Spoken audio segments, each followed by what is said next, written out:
바다를 꾸짖는 기적입니다. 날이 저물자 예수님께서 제자들에게 저편으로 건너가자고 그렇게 이야기를 하십니다. 그렇게 해서 6번의 백길 여행이 시작이 돼요. 제자들은 이렇게 어디 가자 그러면 가기를 싫어들 하세요. 왜냐하면 지금 막 사역이 일어나고 있으면 자기도 좀 안수도 해주고 싶고 이렇게 가룟유다 마음은 아마 헌금도 좀 받고 싶고 막 그랬을지도 몰라요. 어쨌든 그런 배를 타고 가면은 갈 마음이 없어서 그런지 이제 파도가 막 일어나죠. 예수님은 저 배 뒤에 고물에서 그냥 주무세요. 그래서 예수님이 계신데도 환란이 일어나는 이런 모습을 보여주는 거죠. 예수님은 그렇지만은 그야말로 그 바다의 파도 가운데서도 평안을 누립니다. 제자들이 난리를 치니까 예수님께서 일어나서 야 뭐하냐 하면서 바람 니네들 뭐해 이렇게 꾸짖으니까 바람이 조용해져요. 잠잠하라 고요하라 이 말은 입에 재갈을 물린다는 그런 표현이라고 합니다. 그리고 나서 다음에는 제자들에게 어째서 너희들 그렇게 무서워하냐 하면서 말씀하시는 게 믿음이라는 믿음. 그들에게 하나님 나라가 어떤 것을 이야기해 줬다면 그 하나님 나라에 들어올 조건은 믿음이라고 하는 거예요. 그들에게 광풍이 있습니다. 그렇지만 그 광풍이 문제가 아니라 믿음이 없음이 문제라는 거죠. 믿음이 있다면 그 광풍은 능히 이길 수 있다는 것입니다. 제자들은 계속 두려워하면서 도대체 저분이 누구길래 바람마저도 순종하나, 자연을 순종하는 하나님에 대해서 경외하고 있습니다. 이런 의미 들 때는 어떻게 해야 된다고요? 1장 1절을 봐야 된다고. 저분은 하나님 아들 예수 그리스도시구나 이걸 해야 되는데 그게 안 되는 거죠. 우리 역시도 마찬가지일 거예요. 뭔가 폭풍우가 오면은 그 폭풍우가 지나가면은 하나님 하셨구나, 하나님 나한테 메시지를 주시는구나 이렇게 느껴야 되는데 그걸 못 느끼는 것이죠. 그리고 이제 다음으로 건너편 그라사인의 지방으로 갑니다. 가다랴 여러 가지 표현을 하고 있죠. 지도상 보이는 가버나움에서 제법 멀리 간 것 같아요. 거기 갔더니 거기는 이제 결국 이제 이방 지역이라고 보여지죠. 배에서 내리자마자 무덤에서 나온 귀신 들린 사람이 나옵니다. 그들은 굉장히 이제 쇠고랑을 채워놔도 안 되고 이런 무력으로 제어할 수도 없는 그런 지경이 되어 있는 그런 상황이죠. 길들일 수 없는 그런 짐승 같은 자가 되어 있습니다. 그들이 예수님을 보고 멀리서 소리치죠. 당신이 나와 무슨 상관이 있습니까? 나 좀 내버려 두세요. 원하건대 하나님 앞에 맹세하고 나를 괴롭히지 마십시오.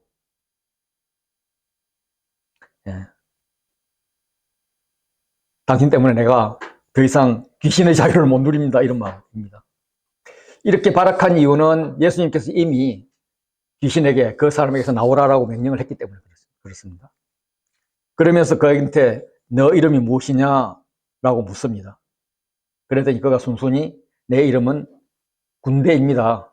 레기온입니다. 라고 이야기해요. 이제 고대 사회에서는 이런 생각이 있습니다.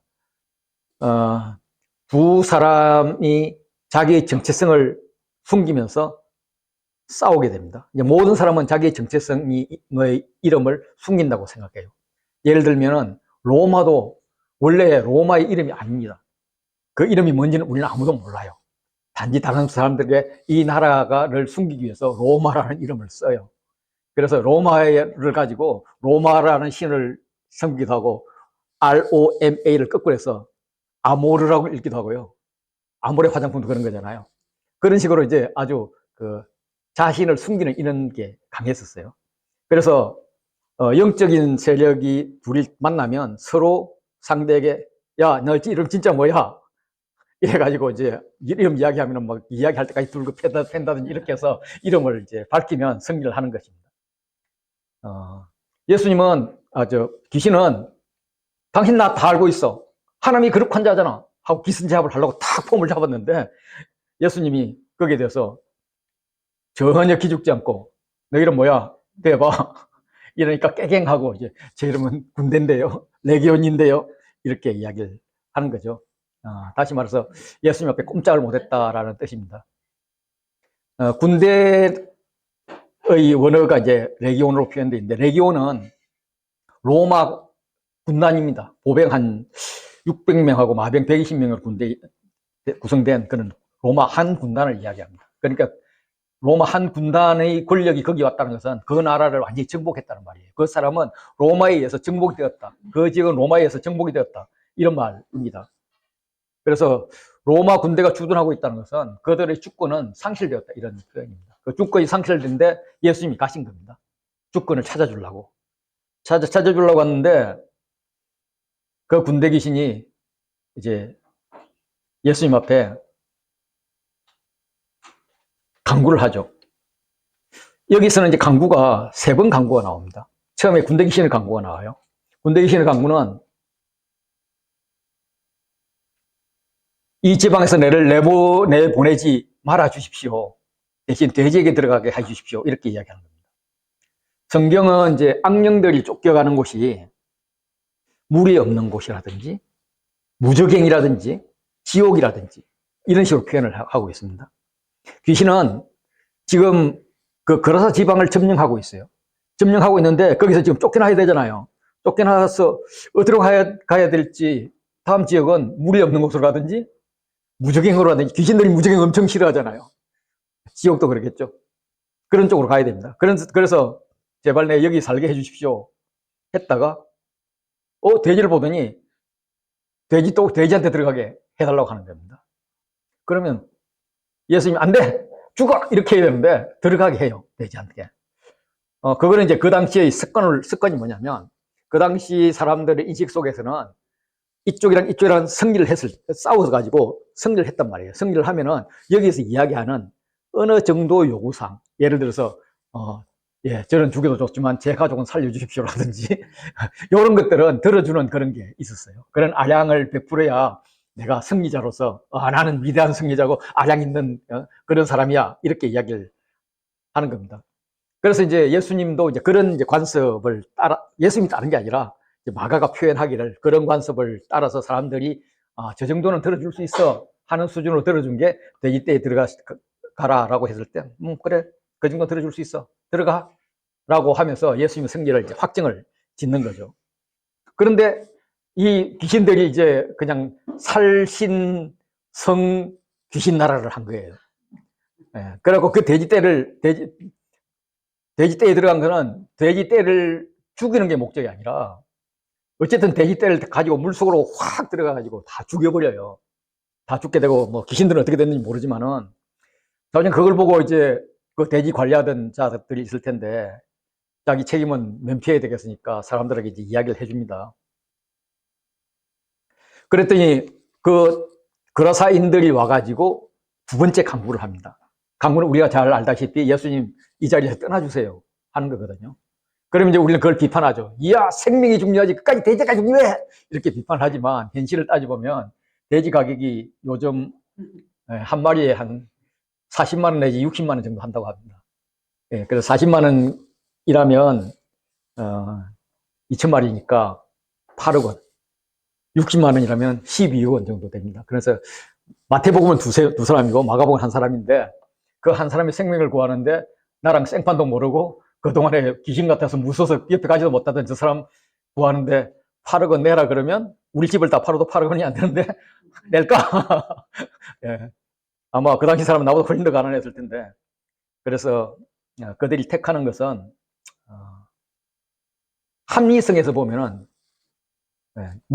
가주세요. 더 큰 손해 보기 싫습니다. 이게 맞죠. 그런데 이제 뭐 성경에서는 또 그런 합리성이 아니라 미련하지만 이상하지만 예수 그리스도의 복음은 그게 아니다라고 지금 이야기를 하고 있는 것입니다. 이제 우리는 어쨌든, 거리사 사람들이 이해가 가요. 그죠? 그러면 이제 그 이해가는 사람들의 상식을 이용해서 귀신은 승리했습니다. 예수님이 더 이상 그 지역에 복음을 못 전하게 했어요. 그런데 문제가 생겼어요. 세 번째 강구가 귀신 들렸던 자가 강구합니다. 주님, 나 당신과 함께 있고 싶습니다. 당신의 내부인이 되고 싶습니다. 그동안 당신을 몰라서 당신의 외부인으로서 내가 이렇게 고생을 했는데 이제는 당신과 함께 다니고 싶고 당신의 제자가 되고 싶습니다. 예, 그렇게 이야기를 하는 겁니다. 이걸 이제 비인과 두인으로 본다면 우리는 내 의지로 예수의 제자가 되려고 그렇게 아무리 내 노력을 해봤자 안 된다. 오직 믿음으로 된다. 라는 게 꽉 박혀 있잖아요. 그럼 이제 믿음으로 예수의 제자가 된 사람들은 그 다음에 예수의 제자에 합당한 비잉이 되었으니까 합당한 두잉이 필요하잖아요. 이 사람은 이미 비잉이 된 거예요. 비잉이 되었으니까 예수님께서 웬만하면 그래 같이 가자 이럴 수 있는데 아니야. 니네 집에 가가지고 네 가족들에게 주께서 큰 일을 했다는 것을 이야기해줘. 너가 나왔다는 걸 이야기해줘. 이렇게 이야기합니다. 주께서 너에게 어떻게 큰 일을 행했는지 가족들에게 이야기를 하라고 그랬어요. 근데 이 사람이 어떻게 해요? 주 대신 예수께서. 예수님 말씀할 때는 하나님께서라고 말했을 거예요. 예수님께서 자기에게 어떻게 큰 일을 행하셨는지까지는 똑같은데 그걸 가족에게 했을 뿐만 아니라 그 성들 전체예요. 전도한 거죠, 전도. 예수의 제자로서 그야말로 두잉을 하기 시작했던 거예요. 그래서 우리는 이분을 뭐라 그럽니까? 예수님이 파송한 최초의 선교사다. 네, 그래서 바울도 우리 믿는 그 지도자 중에서는 똑똑한 자가 많지 않고 뭐 이런 말을 했던 그거랑 이제 일치한다고 보여주죠. 정말 이 사건을 통해서 큰 일이 보였습니다. 한 생명을 위해서 2,000마리의 돼지떼를 죽이게 한 것. 그 위대하고 큰 일 같은데 가만히 생각해보면 그 예수님 재산 아니잖아. 물에 줄 것도 아니잖아. 이런 생각이 들잖아요.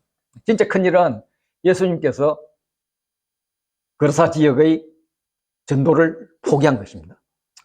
돌아갔는데 겉으로는 포기한 것 같아 보이는데 포기를 안 하셨죠. 어떻게? 제자를 세워서. 로마에 있는 지금 이 믿는 자들은 전부 다 쫓겨날 지경입니다. 집으로 그런데 예수님은 집으로 가라고 이야기합니다. 그런데 그들이 제일 먼저 한 거는 뭐부터 하느냐 하면은 예수님께서 사역을 하자마자 시작한 게 제자들을 불렀어요. 그러니까 너희도 제자를 세우라는 거예요. 전도를 하라는 거예요. 지금 이 제자도 예수님은 그 자리에서 쫓겨나듯이 나갔지만은 그 자리에서 역시 제자를 세우면서 전도하는 일을 하게 되는 그런 것을 보입니다. 그렇게 우리에게 주는 메시지가 있는 거죠. 그래서 하나님 나라의 복음은 이루어진다. 제자를 통해서. 저는 이 본문을 가지고 이런 질문을 해봤어요. 그런데 왜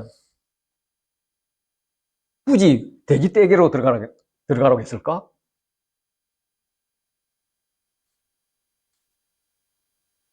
왜 물로 들어갔지? 돼지 떼는? 이런 질문을 해봐요. 전혀 해석에 전혀 도움이 안 되는 그런 질문인데, 이런 거 해봐요. 답을 어떻게 하고 싶으세요? 10초간만 한번 생각해 보세요. 저는 이런 걸 통해서 많은 것을 배우게 됩니다. 이렇게 생각하다 보니까 그 당시에 원독자들이 가지고 있던 생각이 어떤 건지에 대한 자료들이 눈에 들어오게 되더라고요. 돼지는 부정의 상징이었습니다. 가장 부정한 돼지는 유대인들 입장에서는 가장 부정한 돼지는 예루살렘 성전을 멸망한 이 나쁜 바벨론과 현재는 로마죠. 로마 사람들이 돼지를 좋아하네.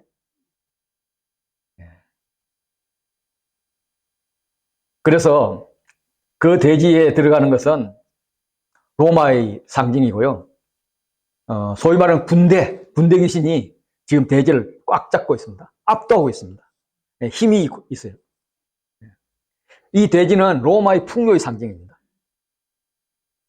유대인에게는 부정한 동물이지만 로마 사람들은 돼지를 갖고 제사 지냅니다. 실제로 뭐 그 성전에 가서 돼지 피 뿌리고 뭐 난리를 피고 그랬잖아요. 예, 그렇게 합니다. 그래서 이 돼지 때는 이 귀신은 군대는 로마를 제압했고 그 로마라는 돼지 떼가 풍요를 상징하게 했는데 그게 이제 물로 들어간 거죠. 물은 원래 괴물의 고향이 물이에요. 깊은 바다예요. 예. 그래서 이 로마라는 괴물은 지금은 이 세상에서 저렇게 폼을 잡고 있죠. 그 당시는 폼을 잡고 있지만 그거는 결국 저 물속으로 들어갈 그런 존재이다. 결국 사라질 존재이다. 이제 이런 걸 지금 표현을 하고 있는 것 같아요. 예. 그래서 우리는 이런 괴물을 만나면 기독교인들을 그렇게 함부로 죽이고 장난치고 조롱하고 이런 자들을 만나면 어떻게 해야 될 것인가? 당연히 괴물을 바다로 내쫓아야 되는 거죠. 근데 바다로 내쫓기에는 너무나 힘이 없었던 거죠. 그렇지만은 예수님은 그들을 내쫓는 방법을 그냥 야 천사들 이리 와 해가지고 군대로 싹 쓸어내버릴 수 있는데 그렇게 하지 않으셨어요. 그 당시에 가장 연약한 사람이 할 수 있는 방법으로 하는 거죠. 그래서 채찍 맞고 매 맞고 십자가에 못 박히고 그렇게 해서 인류를 구원하는 그런 방법을 택하신 거예요. 예. 이후에도 그렇게 해서 구원받은 제자들이 비슷한 노력을 하고 있는 거고 여러분들도 이 귀한 날에 여기 와가지고 에어컨도 잘 안 틀어주는 여기 있어요. 여기서 이렇게 특히 이제 앞줄에 앉은 분들은 더 에어컨이 안 올 거 아니에요. 예, 그래서 우리 막 그냥 그렇다고 또 뒤에 가면 졸릴 거고 예, 뭐 이래서 지금 앞에 와 있는데 예, 그 모형을 보여주는 게 이 돼지 귀신의 사건이라고요. 예. 그래서 박해받는 원독자인 너희가 세상을 나를 이어서 내가 배척받는 곳에서 구원할 자이다. 이런 메시지를 주는 게 이 돼지 사건입니다. 세 번째는 헬루병 여인의 기적과 그 야이로의 딸 기적이 같이 나옵니다. 야이로는 회당장이 있었는데 그 딸이 죽게 되었습니다. 그래서 예수님 앞에 나왔어요. 사회적으로는 그나마 회당장이라는 번듯한 지위를 가지고 있으면서 예수님 앞에 와가지고 발을 엎드려서 우리 딸 좀 살려주세요. 오셔요 라고 합니다. 딸은 12살입니다. 12살은 유대인의 입장에서 이제 결혼할 나이가 된 겁니다. 우리 같으면 한 32살이나 22살 좀 넘은 거겠죠. 이제 결혼시켜서 가정 만들어주고 싶은데 이제 가정도 못 만들어보고 이제 죽는 거예요. 얼마나 안타까웠겠습니까? 그래서 예수님을 겨우 데리고 모시고 가는데 집으로 가는데 와 방해꾼들이 나타나네. 방해꾼이 하필이면 12의 헬루병을 앓은 우리 딸애가 12에 신부될 준비를 하고 이렇게 자라왔는데 죽게 되었는데 이 자매는 12년 동안에 죽어 가고 있었던 그런 자매예요. 그 자매가 회당장 집으로 가는 길에 사람들한테 막 둘러싸여 있는 예수님한테 뭔가 하고 싶은데 가까이 갈 방법이 없습니다. 그래서 그걸 비집고 들어가는 거예요. 사실 부정한 사람이 정결한 사람들 사이로 비집고 들어가는 것은 그건 범법이죠. 그 유대의 입장에서는. 그래도 그렇게 들어갑니다. 여인이 그런데 이렇게 특별한 목적을 가지고 특별한 행동을 하니까 하나님께서 특별한 복을 주세요. 재밌죠? 그 막 우후 몰려갈 때는 사실 예수님 주변에 많은 사람들이 있었기 때문에 누가 밀쳤는지 누가 옷을 닿았는지 아무도 모를 거예요. 많은 사람이 옷 닦고 뭐 그분들 긴 옷 입고 다녔으니까 긴 옷이 뭐 이렇게 발에 밟히기도 하고 막 그렇게 난리가 났을 거예요. 난리가 났는데 아무 말도 안 하다가 갑자기 이 여인이 옷에 손을 대니까 야 누가 손댔어? 이렇게 딱 물어보잖아요. 참 재미있죠. 제자들이 뭐라 그러겠어요? 아 주님 사람들이 이렇게 많은데 누가 손대는지 어찌 알아? 그냥 갑시다. 지금 딸내미 살려야 되는데 빨리 갑시다. 이런데 예수님은 멈춰서 안 가는 거예요. 한 여자가 나타나서 이실직고를 하죠. 두려워 떨면서. 그 여인에게 예수님께서 따라라고 이야기를 합니다. 따라는 마가복음, 아마 복음서 전체로 여인에게 따라 부른 건 이게 여기 유일할 것 같아요. 그렇게 부드럽게 이야기를 합니다. 평안히 가라. 예, 이거는 엘리사가 그 나병을 낳은 나아만에게 야, 평안히 가라. 라고 이야기하는 그겁니다. 예.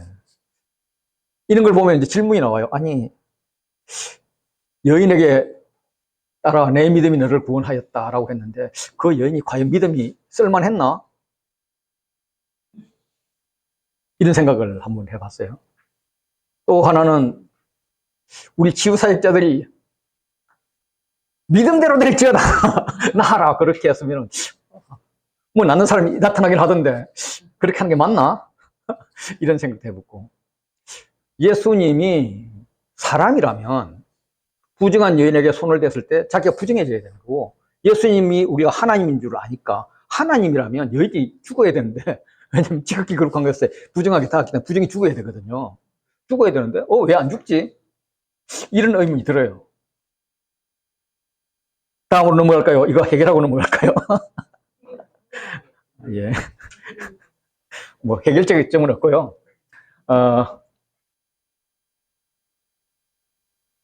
혈병 여인의 믿음을 보면은 이 혈병 여인이 12년 동안 혈병을 앓으면서 용하다는 의사는 다 찾아다녔을 겁니다. 예수님한테 찾아온 것은 예수님에 대한 믿음이 있어서가 아니라 혹시나 싶어서 와서 옷자락에로 붙들었을 거예요. 그러면 그 믿음은 뭐 별 믿음? 지 믿음, 내 믿음, 별 믿음도 아니다. 이렇게 생각이 되잖아요. 내 믿음을 봐도 그렇죠. 내가 무슨 믿음이 있어. 내가 강사라고 이렇게 폼 잡고 서고 막 지부장이라고 지부장 회의 지부장 회의에서 큰 소리 안 치는구나. 동네에 와가지고는 내 지부장이라고 막 이렇게 폼 잡고 그러는데 내 속을 들여다보면 내가 무슨 믿음이 있어. 예, 이런 생각이 들잖아요. 그런데 하나님은 뭐냐면 아니야, 너 믿음 있어. 너 믿음이 너를 구원한 거야. 아니요, 예수님이 저를 구원시켜줬는데요. 아니야, 그 소리 마. 네 믿음이 너를 구원한 거야. 하나님 우리에게 계속 그런 메시지를 주죠. 너는 이미 구원받은 존재다. 그런 정체성부터 가져라. 구원받은 존재이기 때문에 너의 믿음이 너를 구원했기 때문에 그 믿음의 행동을 이제는 해야 될 때다. 믿음 행동만 보여라. 라고 이야기를 하시는 거죠. 믿음의 행동에서 가장 중요한 게 자기 부인인 거예요. 내 의지와 내 뜻을 부인하고 하나님 뜻을 듣는 것이죠. 어쨌든 하나님께서는 계속 이렇게 우리를 칭찬하고 독려하십니다. 두 번째는 내 믿음이 너를 구원하였다. 믿기만 하라. 예, 하나님 나라가 이 땅에 왔습니다. 믿으십니까? 하나님 나라에는 병도 없고 그렇습니다. 그래서 여러분들 치유되었습니다. 믿으십니까? 예, 그러면 아멘 하실 겁니까? 예, 저는 처음엔 아멘 했습니다. 아멘 하다가 가만히 생각해 보니까 하나님이 베푸시면은 하나님이 때가 있잖아. 하나님이 때가 지금 나한테 맞았다면 하나님이 원하신다면 내가 치유될 것이고 하나님이 아니야 너는 그냥 병 있는 대로 있는 게 좋아 그러면 치유가 안 될 텐데 그런 것을 탁 깨우치게 되니까 이제 저는 그런 치유 사역을 존중하거든요. 하는데 막 뭐 일어서라 그러면 일어도 서고요. 너 믿음이 너를 치유하였다 뭐 이렇게 이야기하면은 저는 속으로 하나님 때가 지금이기를 원합니다. 치유해 주십시오. 이렇게 하는 게 맞지 않나 그런 생각을 해요. 예수님께서 하나님이라면 부정한 여인에게 접촉했을 때 죽어야 되는데 죽지 않았어요. 오히려 치유가 되었어요. 예수님이 사람이라면 부정한 여인에게 옷을 잡았을 때 예수님이 부정해야 되는데 부정해지지 않았어요. 이게 어떻게 구약하고 맞춰질 수 있지? 네, 이런 생각을 하게 되는데 이 성경에 이제 지극히 거룩한 것에는 접촉하는 모든 것이 거룩해져요. 그래서 이분은 지극히 거룩한 사람이구나. 그래서 혈류증 여인이 예수님을 만졌을 때 죄를 오염시킨 것도 아니고 자기가 죄인으로서 죽은 것도 아니라면 그리고 거룩하게 되었다면 예수님께서 하는 죄를 사하는 절차와 거룩함을 받는 절차가 동시에 이루어졌구나. 구약의 제사에는 먼저 내 제사함을 하고 그 다음에 거룩함을 받는 건데 다시 말해 내가 정결한 상태에서 정결하게 되기 위해서는 내 죄를 사하면 내가 정결하게 되고, 이 정결한 나를 하나님께 바칠 때 하나님께서 받아들여서 너 내 거야 그러면 이제 내가 거룩하게 되는 건데, 이게 동시에 되는 거구나. 그러면 예수님은 제사의 완성이다. 이렇게 해석이 되더라고요. 그래서 하나님께서 지극히 거룩한 예수님께서 나를 만날 때 공의로 나를 만나서 안수했다든지, 내가 그 공의에 하나님께 손을 잡았다, 옷을 잡았다 그러면 그 자리에서 내가 즉사했겠죠. 그런데 은혜의 하나님, 은혜의 예수님이기 때문에 그 은혜를 베풀어서 제사함과 치유가 동시에 일어난 그런 사건이 일어나지 않았나, 그렇게 생각을 합니다. 어쨌든 지금 이 야이로 딸과 혈병 여인의 구조는 ABA, 이런 샌드위치 구조입니다. 이제 샌드위치 구조에서는 어디가 가장 중요하다고요? 가운데 B가 A와 A-를 해석하는 기준이 됩니다. 그렇게 기준이 되는데, 그러면 야이로의 딸에 대해서 뭘 갖고 기준을 해요? 뭘 가지고 해석을 해야 될 것인가? 그럴 때 혈병 여인의 너가 내 믿음이 따라, 내 믿음이 너를 구원하였다, 평안히 가라. 내 믿음이 너를 구원하였다 하는 그 믿음을 가지고 야이로의 딸을 봐야 된다는 것입니다. 그래서 그 집에 가까이 갔을 때 해당장 쪽에서 사람이 와가지고 딸 이미 죽었습니다, 오실 필요 없습니다 라고 했을 때 아빠가 얼마나 실망했겠어요. 내가 저 여인이 나은 것을 기뻐해야 되나 슬퍼해야 되나, 뭐 이런 생각을 할 거 아니에요. 아빠는 당연히 그렇겠죠. 그래서 막 그냥 내가 가서 그냥 저 여인을 다시 죽이고 싶어, 막 이런 마음이 들 텐데, 주님은 두려워하지 말고 믿기만 해라. 그 혈병 여인이 어떻게 나왔냐? 믿음으로 나왔지 않냐? 너도 믿기만 하라 라고 해서 들어갑니다. 누가 봐도 죽었는데 잔다라고 말씀하세요. 사람들이 비웃죠. 그 비웃는 자에게 가서 소녀의 손을 잡고 소녀야 일어나라, 달리다 쿰이라고 합니다. 그렇게 명하니까 소녀가 일어나죠. 그래서 야이로의 딸의 생명에 대해서 믿기만 하라 하는 것을 강조하고 있습니다. 그래서 이 기적을 보일 때 계속적으로 말씀하시는 것은 믿음을 이야기해요. 너 믿음이 없구나, 그러니까 그렇게 두려워하지. 믿음이 있으니까 구원받잖아, 너도 믿기만 하라 라고 이야기를 합니다. 이 믿음을 강조하는 예수님께서 고향에서 배척을 받으십니다. 가족들이 예수님을 붙들러 갈릴리로 왔는데 예수님은 이제 고향 나사렛으로 갔습니다. 안식일 되어서 회당에서 가르치니까 사람들이 많이 왔죠. 놀라죠. 놀라는 이유는 예수님을 통해서 하나님의 영광이 드러나는 그 자체를 가지고 놀라는 게 아니라, 저 양반이 어떻게 저런 능력을 소유했지? 저 말도 안 돼. 저 사람이 저걸 할 수 있다는 건 말이 안 돼. 이런 거로 놀랍니다.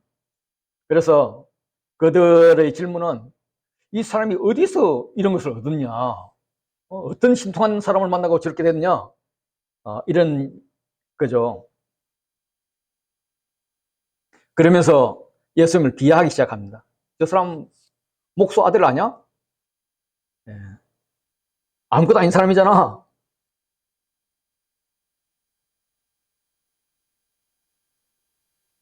목소의 아들이라고도 표현 안 하고요, 마리아의 아들이라고 합니다. 저 애비 없는 자식이잖아, 이런 표현이에요. 아마 요셉이 죽은 지 시간이 많이 흘러서 그냥 마리아의 아들이라고 했을 수도 있지만, 그래도 요셉의 아들보다는 마리아의 아들로 기억하고 있는 것은 사람들이 이미 그 가정을 좀 낮게 보고 있었다는 이야기입니다. 야고보와 요셉과 유다와 시몬, 그 당시에는 굉장히 흔한 이름이거든요. 야고보는 예수님 제자도 야고보가 있잖아요. 2명이나 있습니까? 그런 식이니까 뭐 형제들도 그냥 흔한 사람, 뻔한 사람도 아니냐, 아무것도 아니지 않냐. 누이들은 이름도 없네? 그냥 그 여자들이야. 별 볼 없는 사람들이야. 그러면서 이제 예수님을 배척을 합니다. 고향 사람들을 배척하니까 예수님은 고향을 떠나는 나그네가 될 것이라는 것을 암시를 합니다. 예수님이 능력을 많이 발휘를 못하죠. 고향에서 배척받을 때마다.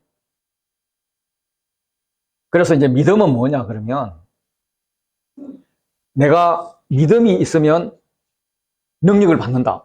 뭐 이런 의미보다는 나한테 계자시만한 믿음이 있더라도 이 산들어 바다에 던져질 수도 있는 그게 믿음이거든요. 계자시만한 믿음. 그럼 믿음이 나의 담대한 믿음, 큰 믿음 이런 게 필요 없다는 거예요. 믿음은 단지 예수님의 능력의 통로가 될 뿐입니다. 그래서 나의 믿음은 내가 담대한 믿음, 큰 믿음 이런 게 필요한 게 아니라 나의 간절한 믿음, 나의 순수한 믿음, 통로가 될 수 있는 그 믿음만 있으면 능력은 예수님이 행하신다. 믿음은 능력의 통로가 된다. 라는 겁니다. 이 에바다 이야기는 제가 마르고 닳도록 계속 이야기를 해서 그냥 넘어가도 되겠죠. 그리고 이 구절 하나하나는 찬찬히 보시면 될 것 같습니다. 그리고 제가 자료를 만들어 놓은 게 설명서 같이 들렸으면 그냥 좋았을 텐데 그렇네요. 그래서 그냥 이렇게 12제자를 파송을 합니다. 파송을 해서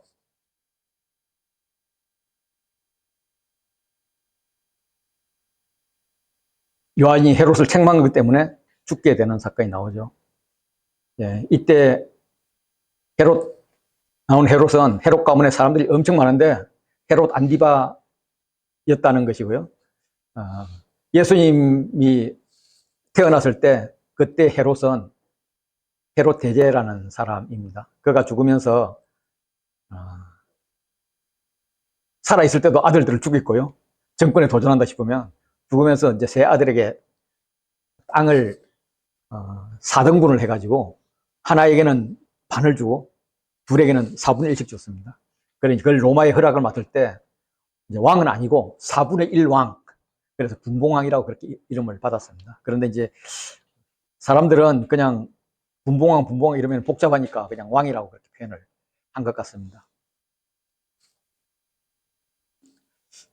헤롯은 예루살렘이나 이런 데 사는 게 아니라 따로 그 마케루스 산성에 있는 궁전을 짓고 그렇게 살았다고 합니다. 그래서 요한이 죽은 곳은 아마 마케루스 산성 근처에 있는 그런 감옥이 있지 않았을까, 잔치도 거기서 일어났지 않았을까 그렇게 생각을 합니다. 그리고 오병이어가 일어나죠.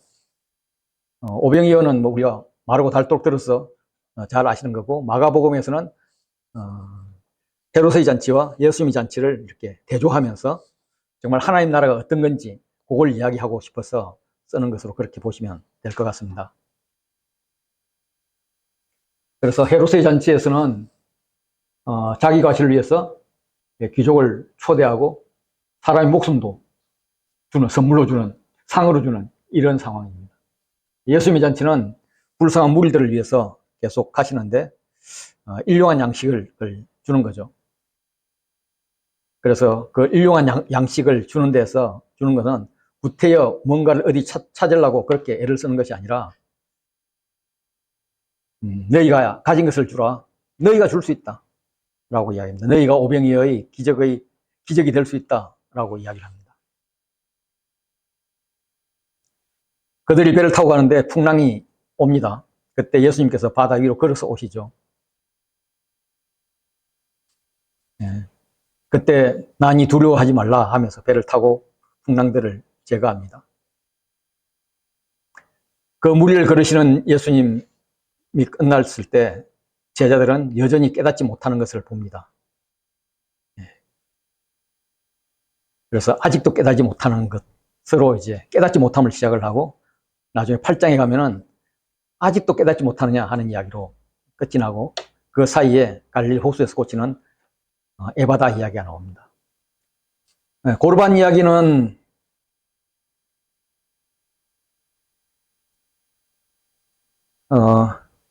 그들이 예수님께 티를 잡지만 예수님께서 오히려 야, 니네들은 정말 율법을 안 지키는 거잖아. 제자들이 손 씻는 것은 율법이 아니라, 손 안 씻는 것은 율법이 아니라 장로들의 유전이잖아. 그런데 너희들은 그 장로들의 유전 가지고 오히려 율법을 어기는 그런 일이 있는데, 가장 기본적인 것, 특별히 십계명에 나오는 것, 십계명 중에서도 대인계명, 하나님에 대한 경외함과 관련된 것 외에 사람에 대한 첫 계명, 상급이 있는 계명이 부모를 공경하라는 건데, 그 부모를 공경하지 않잖아, 이런 이야기를 하는 겁니다. 그때 이제 그들의 율법에 어떤 게 있었냐면, 고르반 제도가 이제 정확하게 알려진 건 없어요. 그런데 학자들은 유대인들이 이제 성전을 재건하기 위해 가지고 가능하면 자기의 재산을 바치라. 특별히 이제 네 재산을 죽으면 다 유산으로 성전에 바치라. 그 유산을. 그런데 그걸 이제 그때 되면 이제 자식들이 나눠 가져야 되니까 지금 바치라. 지금 바치면 네가 살아있는 동안에는 그걸 쓰다 남은 것은 성전 소유로 되게 되어서 그걸 갖고 성전을 이제 재건하는데 보수하고 이런 데 사용을 하자. 이런 취지에서 이걸 만드는 것 같습니다. 그래서 그렇게 성전에 바쳤으면은 누가 이렇게 빌리러 왔다든지 뭘 좀 해달라. 심지어 부모가 야, 아빠 용돈 좀 줘 했을 때 아버지 제가 그 재산들을 다 고르반 했습니다. 죄송합니다 하면 이게 면책이 됐다는 거예요. 그렇게 하니까 이게 이제 사람들은 이제 돈 가지고는 머리가 되게 좋잖아요. 우리가 보통 때는 머리가 별로 안 좋은데 돈만 걸리면 머리가 되게 좋아지잖아요. 그래 돈에 걸리니까 머리를 어떻게 쓰느냐 하면은 내가 부채가 좀 있어요. 누구한테 줄 게 있어. 특히 아버지가 미리 재산을 원래 내가 재산의 주인이면 아버지가 안 계셔야 맞는 거죠. 아버지로부터 유산을 받아요. 그런데 이제 아버지가 미리 재산을 줘서 내가 유산을 갖고 활동을 하는데 아버지 생활비를 줘야 됐어요. 그런데 생활비를 주기가 갑자기 싫어졌어. 어느 날. 그럼 이제 어떻게 하느냐 하면 이걸 성전에 바치는 거예요. 성전에 바치면서 고르반을 하는 거죠. 하면은 이제는 아버지가 이번 달 용돈을 왜 안 보냈어? 아버지 죄송합니다. 이런 일 때문에요. 고르반 했어요. 잘했잖아. 아버지 나 정말 효도한 거죠? 이러고 넘어간다는 거예요. 네. 그런 걸 이제 다 그 당시 형용을 그런 걸 활용을 하니까 거기에 대해서 이제 막 뭐라 하는 거죠. 그러면서 예수님의 설명의 요지는 야, 먹고 마시는 게 문제가 아니다. 먹고 마시는 거 입으로 들어가는 거 그거 다 괜찮아. 나오는 게 문제지. 먹는 게 더러우냐 나오는 게 더러우냐. 특별히 입으로 나오는 거는 더 더럽더라야. 뭐 이런 이야기를 하십니다. 그리고 수로보니게 여인도 제가 이 수로보니게 여인의 재치를 말씀을 드렸죠. 정말 재치 있는 분이세요. 예수님께서 야, 내 자녀도 줄 떡 없는데 너 줄 게 어디 있어? 내 자녀의 떡을 취해서 개들에게 던지질 않아. 너는 개 같은 존재야. 이러는데 이제 그게 양면성이 있어요. 그 자매의 입장에서 보면은 너는 이방인 개야 이러지만은 그걸 듣는 사람들에게는 야, 너희들 같으면 이방 여자를 개라고 그러겠지? 이 개 같은 놈들아. 이런 면도 있어요. 그러니까 이제 유대인들을 교육하는 면에서 그런 면을 가지고 이제 보면 재미가 있겠고요. 그런데 이 여자가 개라고 그러는데 아이 주님 옳습니다. 사실은 내가 개가 아니고요. 듣고 있는 쟤들이 개예요. 뭐 이런 거죠. 그런데 원칙적으로 따져서 다 뭐 문제는 유대인에게요. 그 외에는 이방인에게라 뭐 이런 말을 뒤에 바울도 하고 그렇게 하지만 여러분들에게 그 유대인들의 인식에 문제는 유대인에게고 다음에는 이방인인데 이방인은 안 줘 이런 의식이 있는 거거든요. 하나님께서는 유대인에게 먼저 주고 너희가 복을 받았으니 이제 세상의 제사장이 되어서 세상 나라를 위해서 복음을 전하라. 이게 이제 유대인에게 준 임무인데 유대인들은 그걸 가지고 와 이거 너무 좋은 거 나만 할래. 그래서 쟤들은 이방인 쟤들은 지옥의 불쏘시개로 쓰면 돼. 뭐 줄 거 없어. 니네들이 천국 가고 싶어? 하나님 나라 살고 싶어? 하나님 나라에 사는 것의 표시는 이렇게 공동 식사를 하는 거예요. 그래, 공동식 하려면 네가 우리 편으로 들어와. 우리 편으로 들어오려면 할례 해야 돼. 할례 아직 해버리지 뭐. 한 번이니까 죽었다 치고 뭐 그러면 되죠. 두 번째는 음식법을 지켜야 돼. 그거 맛없는 걸 먹어야 돼? 그렇지, 뭐 살도 빠지니까 먹지 뭐. 했는데 더 중요한 것은 우리끼리만 먹어야 돼. 우리 유대교만 먹어야 돼. 그렇게 가족에서 5명 가족에서 1명이 유대교를 넘어오면 4명하고 같이 식사를 할 수 없는 거예요.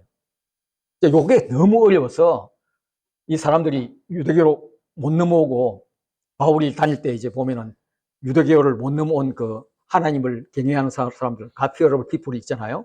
이 그런 행태로 지금 남아 있는 거죠. 어쨌든 그들을 개라고 이렇게 이야기를 하는데, 주님, 우리 개 맞습니다. 그렇지만 개도 다음에, 지금 유대인들이 하고 있지만 저 개 같은 놈들이 지금 강의할 때 이런 말 하면 안 되는데, 하고 있지 않지만 우리가 개일지라도 한 다음에 개한테 주는 게 저녁에는 먹을 수 있지 않습니까? 이런 말을 하는 거예요. 그렇게 하니까 예수님께서 야, 기특하다. 그 믿음 어디서 나왔어? 그러면서 이제 딸을 고쳐주는 그런 겁니다. 그래서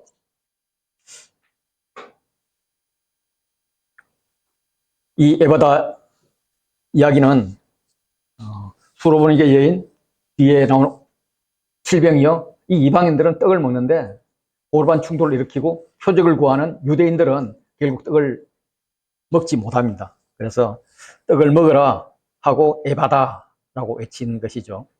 그렇게 4,000명을 먹이고 표적을 구하는데 표적을 주지 않고 단식을 합니다. 그러면서 아직도 깨닫지 못하느냐 하는 이야기를 하죠. 보통 사람은 이거 아직도 깨닫지 못하는 이거 한 3번 정도 강의를 해야 알아듣는데, 여러분들 어제 그냥 다 알아들으시는 것 같더라고요. 이 학교 분위기가 되게 좋은 것 같아요. 그리고 이제 2번 안수 하는 게 나옵니다. 2번 안수도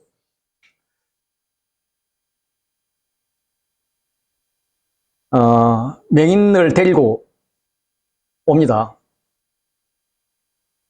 맹인을 데리고 오는데, 맹인을 데리고 오는 자들이 가족이 아니고요, 사람들이에요. 마치 중풍병자도 가족이 아니라 친구들이 데리고 오는 것처럼 그렇게 데리고 와요. 가족들이 뭐하지 도대체? 막 이런 생각이 들어요. 가족에게도 배척받은 그런 고아와 같은 그런 자인 것 같아요.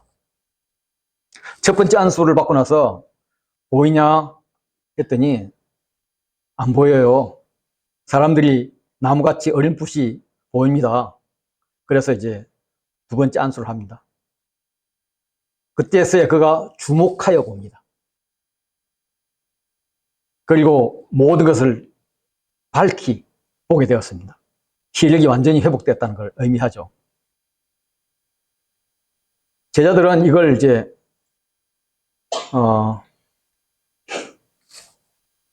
깨달음의 상태를 상징적으로 보여주는 겁니다.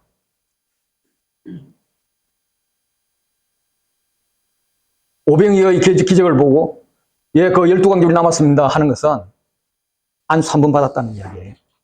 2번째 안수, 그러니까 진짜 알아야 될 걸 모른다는 거죠. 칠병이어를 만나고도 7 바구니 남았습니다, 뭐 이렇게 이야기하면은 그것도 맞지 않는다는 그런 이야기입니다.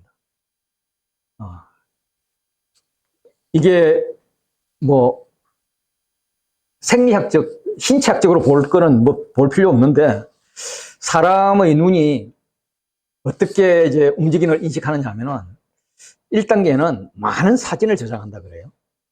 그리고 그 사진이 저장되어 있으면 이 사진들의 연결이 이제 훈련이나 경험을 통해서 이렇게 변화되는 걸 보고 이게 움직이는구나, 뛰어가는 걸 아는구나, 이런 걸 안다고 그래요. 그래서 예수님의 어떤 단면들을 가지고 지금 제자들은 그걸 인식하는 단계이기 때문에 저분이 예수님인 것, 사람을 치면 사람인데 왜 나무도막같이 서 있지? 요 정도를 인식하는 게 이제 믿음의 초기 단계라고 보는 거죠. 그런데 그 경험이 많아지고 점점 더 지식이 쌓이면 이제 그게 연결되는 거예요. 우리의 믿음도 그런 것 같아요. 내가 그냥 교회 다니고 듣고 이런 거 가지고는 계속 사진만 그냥 찍어 놓는 거죠. 근데 그 사진과 사진 연결되는 것은 결국 말씀을 연구하고 묵상하고 거기에 대해서 계속 가지고 있는 그런 것 같습니다. 그런데 이 병이를 고칠 때에 마을 밖으로 데리고 나갑니다. 그리고 고치고 나서는 마을로 들어가지 말라고 해요. 왜 마을 밖에서 고칠까? 왜 마을로 들어가지 말라고 그럴까? 예. 쉬는 시간 주기가 너무 아까워서 쉬는 시간을 생각하시라고. 되게 고약한 강사죠. 죄송합니다. 예, 10분 숙제하겠습니다.